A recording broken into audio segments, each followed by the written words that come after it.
Ça va? Voilà, vous avez donc 10 minutes de présentation et puis nous aurons 5 minutes d'échange avec vous sur votre sujet. C'est à vous. Merci. Donc déjà, bonjour à toutes et à tous et merci d'être là à m'écouter. Alors, je me présente, Loïc Dessieux, donc fraîchement diplômé de l'école de Nancy. Je vais vous présenter le projet que j'ai réalisé sous la direction de Madame Marine Mervelet, qui est intitulé, comme on vous l'a dit, « Quel protocole proposer pour le renforcement des muscles inspiratoires chez le patient BPCO stade 1 ou 2 ?» En prenant l'introduction, donc une petite définition rapide, un rappel. Qu'est-ce que la maladie BPCO? C'est une maladie inflammatoire chronique de l'appareil respiratoire qui est caractérisée par l'obstruction progressive des voies aériennes du patient.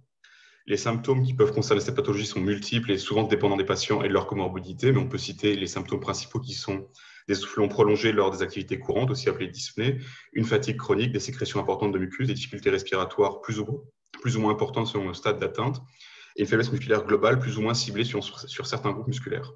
Un autre des symptômes assez importants est l'exacerbation, qui correspond à une aggravation des symptômes respiratoires généralisés et qui peut amener une hospitalisation en soins intensifs, voire en réanimation, et causer des séquelles qui peuvent durer sur plusieurs mois pour les patients.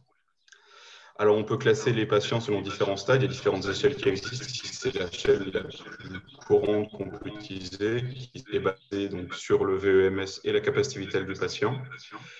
On peut classer donc, ces patients selon 4 stades. Le stade 1 le plus léger, le stade 4 le plus sévère. On a une augmentation des symptômes qui va crescendo avec le stade, même si les symptômes importants peuvent être retrouvés dès les premiers stades. Concernant les traitements de la pathologie, ils sont nombreux et adaptés à chacun des patients. On peut citer notamment les traitements pharmacologiques, donc, qui concernent en particulier les bronchodilatateurs d'action de courte et de longue durée d'action, d'éducation thérapeutique avec en particulier tout ce qui est l'éducation sur la cessation du tabagisme, puisque c'est quelque chose qui est souvent retrouvé chez les patients, l'oxygénothérapie qui peut être retrouvée là aussi chez les patients qui en ont besoin, ainsi que l'inscription dans un programme de réhabilitation respiratoire, le plus souvent d'ailleurs à la suite d'une exacerbation et toujours sur la base du bronchage chez ces patients. Donc, un petit point juste avant de commencer vraiment sur le corps du mémoire, c'est qu'est-ce que la réhabilitation respiratoire? C'est un programme qui se veut le plus complet possible, qui est adapté aux patients et à ses besoins et qui comprend une reprise en charge généralisée de tout ce qu'on a pu proposer aux patients, qu'il s'agisse d'un traitement pharmacologique, des séances d'éducation thérapeutique, de conseils hygiéno-diététiques, parce qu'il y a quand même une forte importance de l'alimentation sur les pathologies et les symptômes de la BPCO, et un rentraînement à l'effort global et ciblé. Donc, ce rentraînement, il peut comprendre en particulier le renforcement du muscle inspiratoire, donc, que je vais vous développer juste après, qui peut lui aussi être fait tout seul, mais qui peut justement être tout à fait inscrit dans ce programme de réhabilitation respiratoire. Alors, le programme de renforcement des muscles inspiratoires, ou RMI, c'est un programme qui utilise différents appareils. Au cours de nos recherches, on a revu une vingtaine. Ici, ce sont les 3 principaux qu'on a pu retrouver. Donc, le patient va devoir être évalué sur sa faiblesse des muscles inspiratoires grâce à sa PI max, ou pression inspiratoire maximale. On considère une faiblesse quand on est en dessous de 60 cm d'eau. Donc, à partir de cette valeur-là, le patient va se voir régler l'appareil, ou le médecin va régler l'appareil, ou le kinésithérapeute ou le soignant va régler l'appareil à une résistance qui sera prédéfinie. Le patient va inspirer à travers cet appareil, ce qui va imposer une résistance et donc le forcer à solliciter plus intensément ses muscles inspiratoires, ce qui le forcera à les renforcer. Donc, à partir de cette question-là et de ce constat-là, on a élaboré une problématisation avec une question de recherche qui est assez longue, je vous l'accorde, mais qui a l'avantage justement de tout reprendre.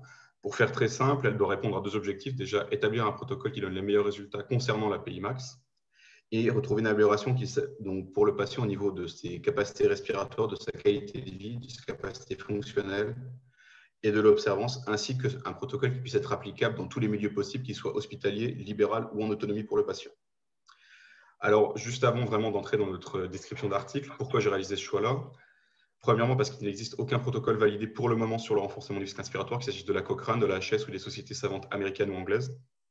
Ensuite, parce que déjà, entre 20 et 50% des patients atteints de BPCO peuvent avoir une faiblesse des muscles inspiratoires, que cette faiblesse est aussi un facteur de sévérité de la maladie, qu'il y a une augmentation majeure de développer des symptômes et une hospitalisation suite à des exacerbations.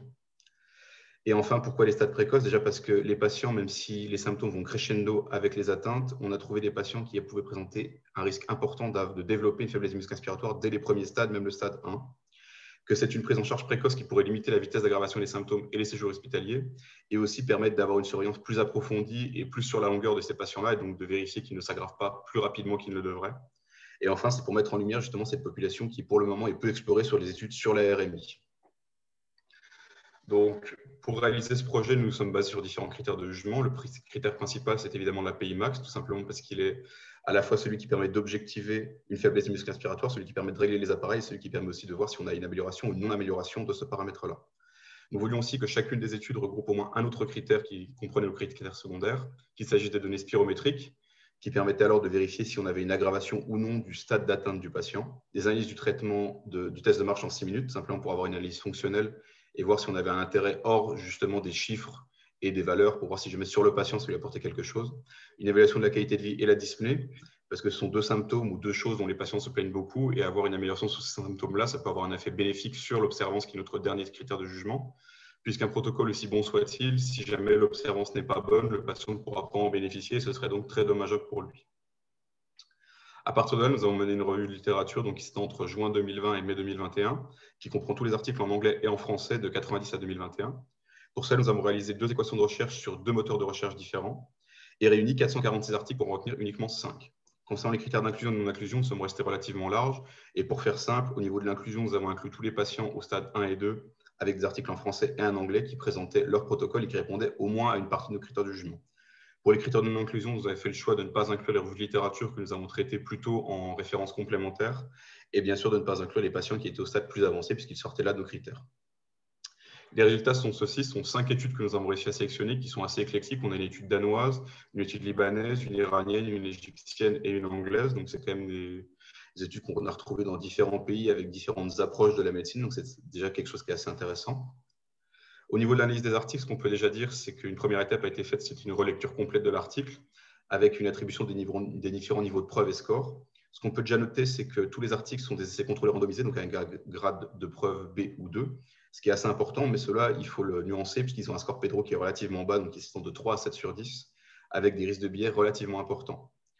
Par la suite, donc, on a simplement extrait les protocoles et les différentes modalités des articles. Ce qu'on peut noter immédiatement, c'est que tous les protocoles sont très variés, aussi bien dans leur durée d'application que dans le nombre de patients inclus, que les critères de jugement, même s'ils reprenaient une partie des nôtres, avaient aussi, chaque étude avait ses propres critères de jugement.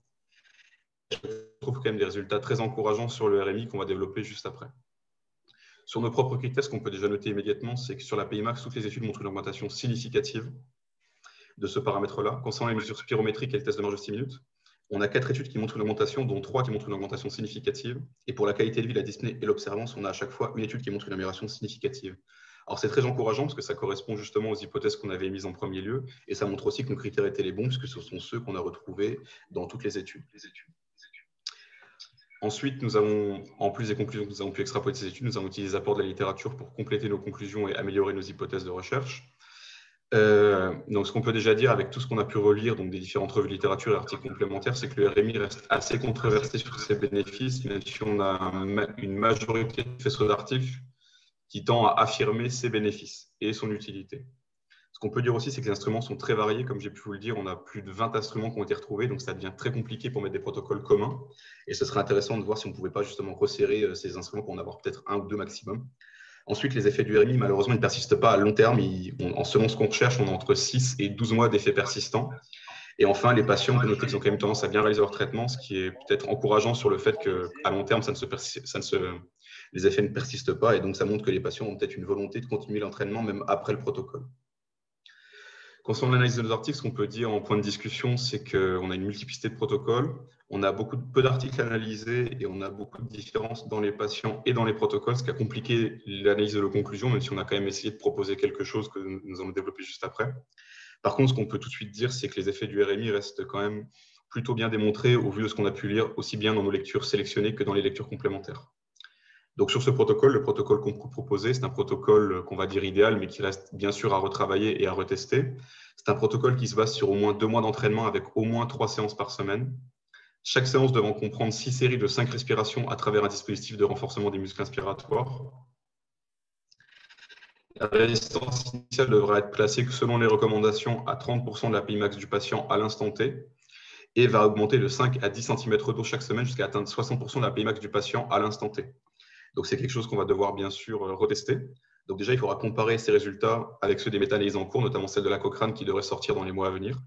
Vérifier ce protocole sur une petite population et voir si on retrouve les mêmes résultats que ceux qu'on a pu escompter dans les études. comparer ce protocole à d'autres propositions de protocole pour voir si vraiment on a une supériorité de ce protocole sur les autres. Et enfin, s'intéresser à d'autres pathologies respiratoires et à des patients atteints de stade plus élevé pour voir si on peut universaliser ce protocole-là. Et je vous remercie beaucoup pour votre attention.